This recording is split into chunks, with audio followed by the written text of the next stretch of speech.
Welcome to Movie Slice.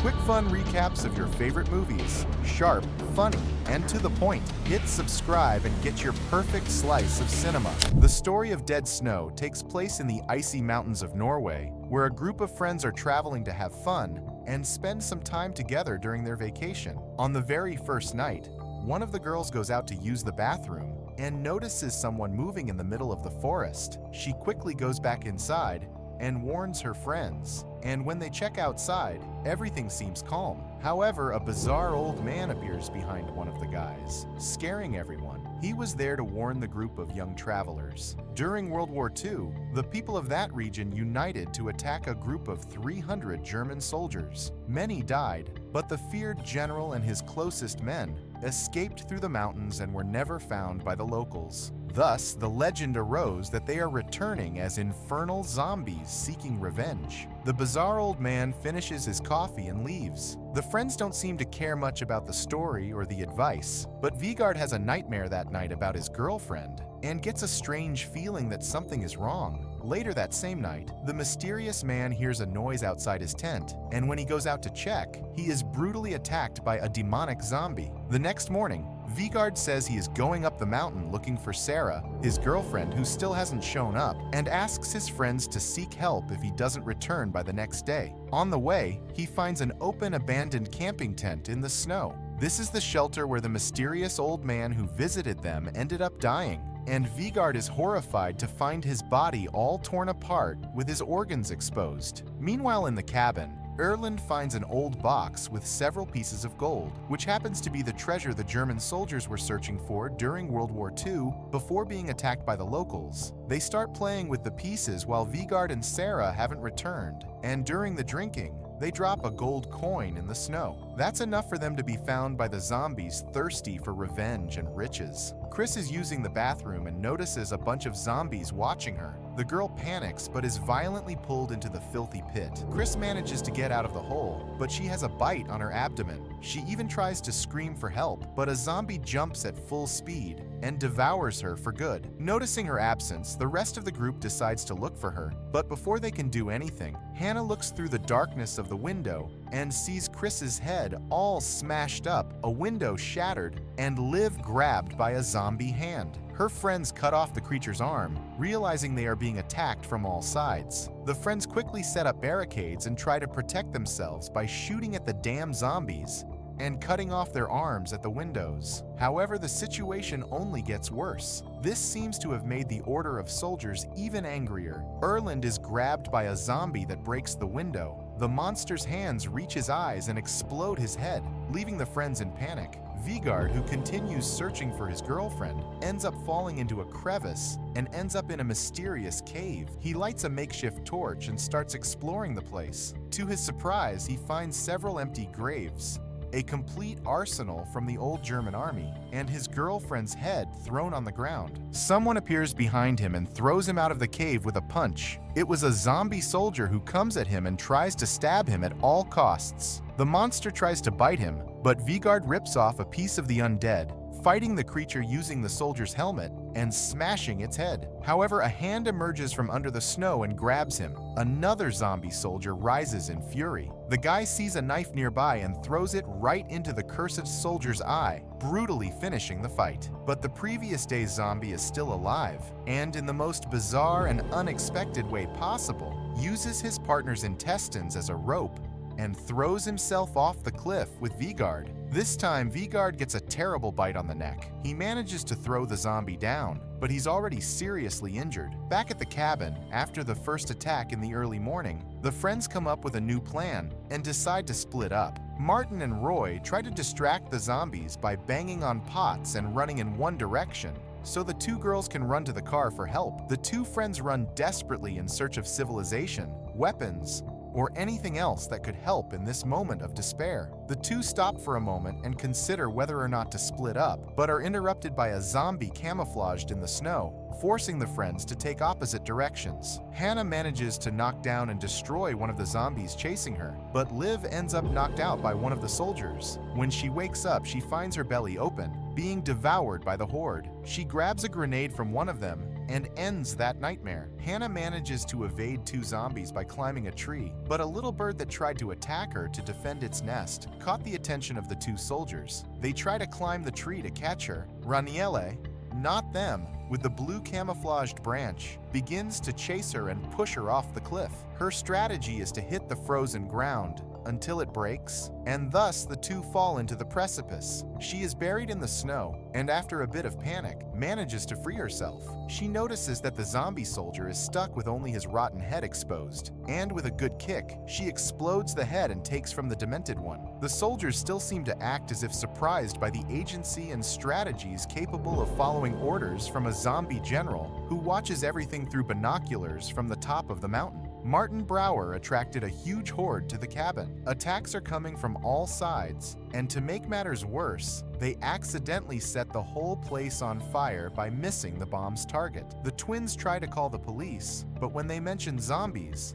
they are completely ignored. They then flee the cabin and head to a tool shed where they find an interesting arsenal with chainsaws, sledgehammers, pitchforks, and axes. Vega is still alive in an unbelievable way and uses a fishing hook to make a macabre suture on his neck, opened by a bite. Now mounted on his snowmobile and armed with a huge machine gun, Vega drags the damned soldiers, even breaking them against trees. It was time for Martin and Vega to go to war. They run against a horde of several zombie soldiers, using the chainsaw to slice the rotten flesh of the damned monsters, opening their skulls with hammer blows. They seem to have won that battle, but zombie reinforcements were approaching. For the duo's salvation, Vega appears on the snowmobile and uses the machine gun to destroy the new horde. He runs over one of the creatures, but when he stops the vehicle, he is ambushed from behind and disarmed. The zombie uses the vehicle's gears to shred the undead. When everything seemed calm,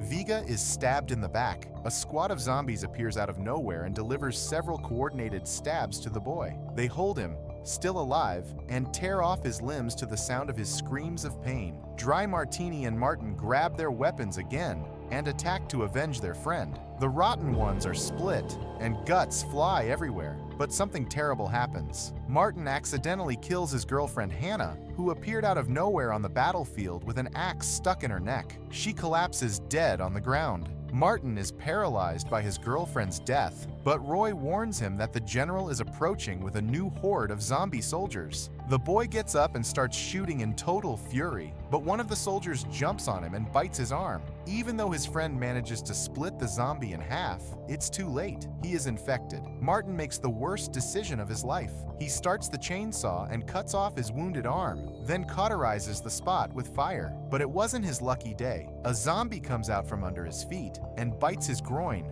brutally. He manages to get rid of the damned creature, but now he knows it's over for him. At this moment, Roy and Martin think that defeating the general will be enough, since he is the only one standing. However, the commander gives a terrifying scream, ordering his men to rise. This causes a real earthquake with the army emerging from the snow. The two friends have no choice but to desperately flee from dozens of zombies. During the escape, Roy is caught by the general and hit on the head with a sledgehammer, leaving him completely dazed. Because of this, he gets tangled in a tree and realizes that somehow a piece of his intestine is stuck in the branches. With his guts hanging like a bizarre collar, Roy falls lifeless to the ground. The general approaches and takes a valuable pocket watch from his coat. This is what they are interested in. Martin runs desperately, dodging several zombies. He returns to the cabin, which is now just ashes after the fire. He quickly buries the jewelry box they found hidden the day before. Martin realizes that the zombies only want this. The general with dozens of soldiers does not attack the boy, who flees, leaving the box behind. After hours of running until nightfall, Martin is exhausted and manages to reach his car. However, when he goes to fasten his seatbelt, he drops a gold coin and touches it. The general appears at his side and smashes the window to try to grab him. The soldiers arrive to attack the boy. Martin makes an effort, manages to start the car, and speeds off, throwing the damned soldiers everywhere. One even got his intestines stuck to the car, being dragged like a kite string. The general is still stuck at the door, trying to get in at all costs. But Martin crosses the road and crashes into a huge truck, smashing the zombie commander, leaving only his arm on the car seat. The boy, already totally destroyed and exhausted, ends up falling asleep at the wheel and veers off the road. His car falls down a ravine and flips over. Meanwhile, still on the road, the truck driver from the accident stops to check if the victim is alive and, as a good lunatic, decides to give mouth-to-mouth to a zombie. Of course, he gets a macabre bite on the lip. The horde jumps on him and devours him completely. After the treasure box is recovered, the general tells the troop that they have achieved victory. Roy observes the illuminated city in the distance. He has new plans for conquest, and after some time in the hospital, he is handcuffed and being accused of killing his friends.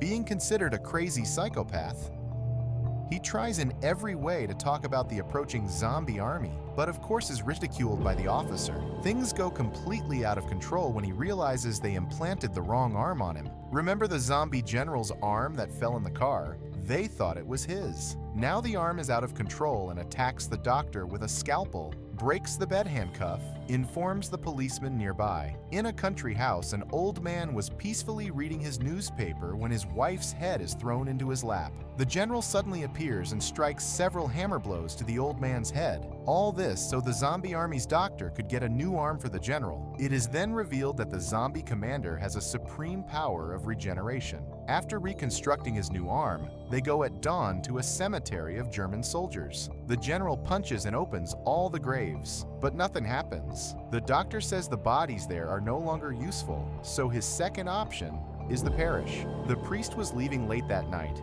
and comes across the evil commander standing in the darkness. The creature starts chasing the priest inside the church, and as it passes through the door, the stained glass windows cry blood due to the infernal energy released by the commander. The priest is violently attacked with a chalice and becomes a new soldier in the zombie army. Still in the hospital, Martin wakes up tied to the bed and is surprised by a random boy who sneaked into the room to take a photo of his possessed arm and send it to the Zombie Squad, a group of internet specialists. The boy convinces him to untie himself, but that was a terrible idea, as Martin's zombie arm grabs the boy and brutally throws him out the window. Desperate, the man runs outside and tries to give the boy CPR, but only manages to open a huge hole in his chest. At that moment, the policeman saw the whole bizarre scene and chases the fugitive psychopath, but Martin's arm throws a Mercedes logo that lodges in the officer's forehead, killing him instantly.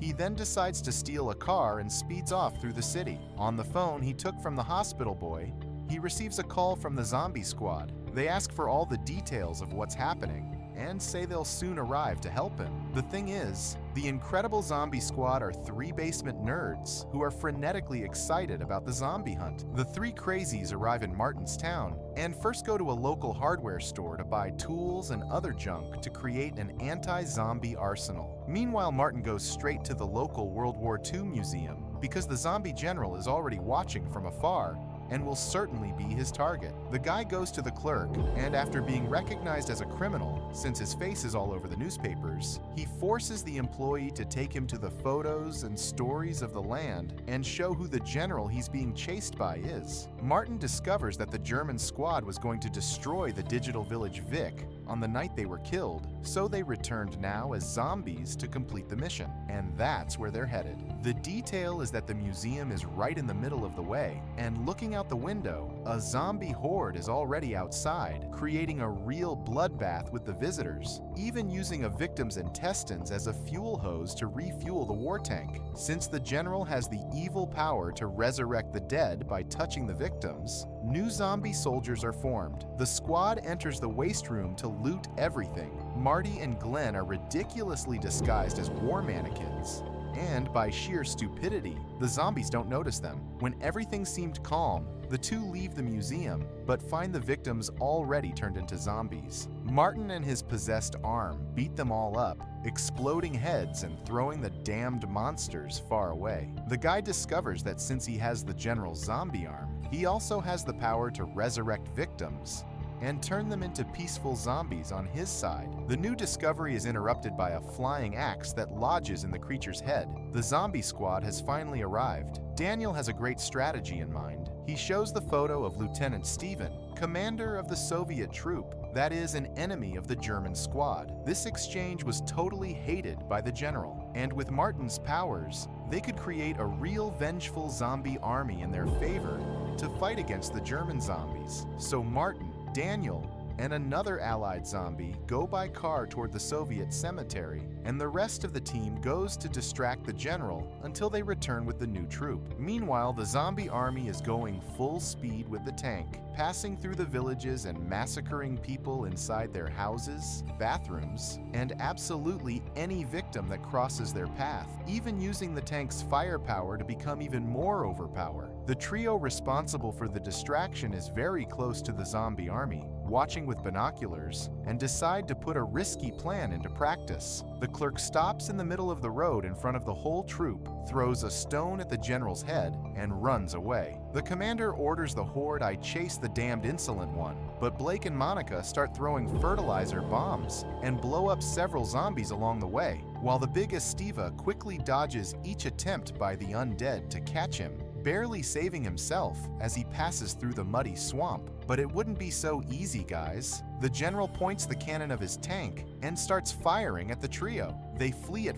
full speed, trying to escape the explosions and disappear from the troops' field of vision. And so the zombies continue. For that, Vicky, Martin, and Damon are stuck in the middle of the road and come up with the brilliant idea of using the poor allied zombie as support for the stuck wheel. The plan works, but the undead is even more destroyed than before. Finally, they arrive at the Soviet cemetery, but don't know how to resurrect each of the soldiers. That's when the arm begins to writhe and he gives a supreme punch to the ground, releasing rays of energy throughout the area. An earthquake suddenly arises and Steven's entire squad emerges from the earth as allied zombies, dozens of undead who call him master. The German rotten flesh troop has already arrived, and the police are on alert and start arming themselves. After all, there's a bunch of lunatics dressed as Germans using a war tank. Only there was something strange. The city was completely empty, and Martin was waiting for the damn general to execute his plan.